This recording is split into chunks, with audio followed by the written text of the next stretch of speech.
کوئی جانور نہیں ہے جو اتنا کمزور بھی ہو کہ پورا وزن نہیں اٹھا سکتا اپنا اپنے نفس کے ساتھ، لیکن اللہ نے اس کا رزق لکھ دیا ہے، اس نے کیا کرے گا۔ اور رزق سے مراد صرف مال نہیں ہے، رزق سے مراد ساری زندگی میں کیا پائیں گا لکھ دیا ہے۔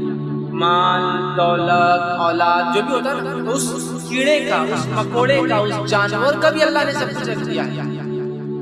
تو ہم تو اشرف المخلوقات ہیں، اللہ کی کریشن میں دا بیسٹ کریشن، اور ہم جو ہے سوال کو اپنا مزاج بنا رہے ہیں، اور اس پر ہم مسلمان ہیں، اور سوال کو اپنا مزاج بنا رہے ہیں۔ مت بنائیے سوال کرنا، کسی سے مانگنے کو اپنے مزاج کے خلاف اور دینا اپنا مزاج بنا دینا۔ ہم اس دنیا میں دینے آئے ہیں، ہم کو لینا نہیں۔ سمجھ رہے بات؟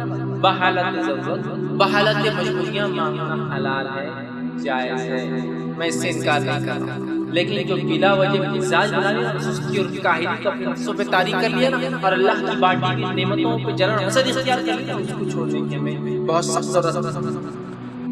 ہمیں ڈھونڈنا پڑتا ہے، جیسے رب نے ہر بندے کی روزی لکھ رکھی ہے، ہاں لیکن بندے کو تلاش کرنا ہے۔ اگر وہ اپنے گھر بیٹھا رہے کہ رزاق اللہ ہے، وہ کھلائے گا تو کھاؤں گا، وہ پلائے گا تو پیوں گا، تو اے مسلمانوں بلا شبہ رزاق اللہ ہے۔ وہ جانور کو اپنی جگہ پر بیٹھے بیٹھے کھلاتا پلاتا ہے، وہ درخت کے پیروں کے نیچے سے اس کو پانی دیتا ہے، لیکن ہم انسان ہیں، اللہ نے ہمیں اشرف المخلوقات بنا کر پیدا کیا۔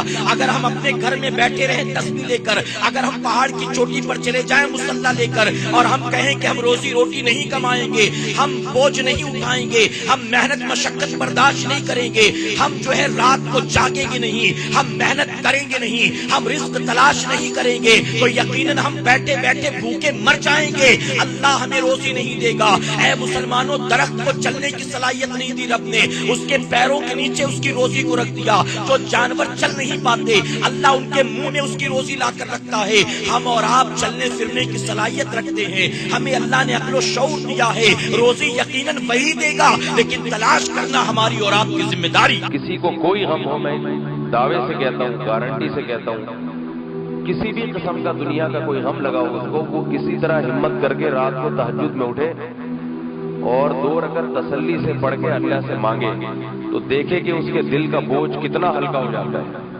کوئی ڈپریشن کی گولی ایسی نہیں ہے اور کوئی دوا ایسی نہیں ہے جس سے اس کا غم اتنا ہلکا ہوگا جس طرح سے اللہ سے مانگنے سے ہلکا ہو جائے گا۔ اس کے دل میں یہ بات آئے گی کہ جو مشکلات دینے والا ہے اور مشکلات حل کرنے والا ہے، میں نے اس کے دفتر میں اپنی فائل جمع کرا دی ہے، اپنی درخواست جمع کرا دی، کبھی نہ کبھی تو نمبر آ جائے گا۔ لوگ کہتے ہیں نا بھائی اپلیکیشن تو جمع کرا دی ہے، کمپلین تو کروا دی، اب دیکھیں ہوتا کیا ہے۔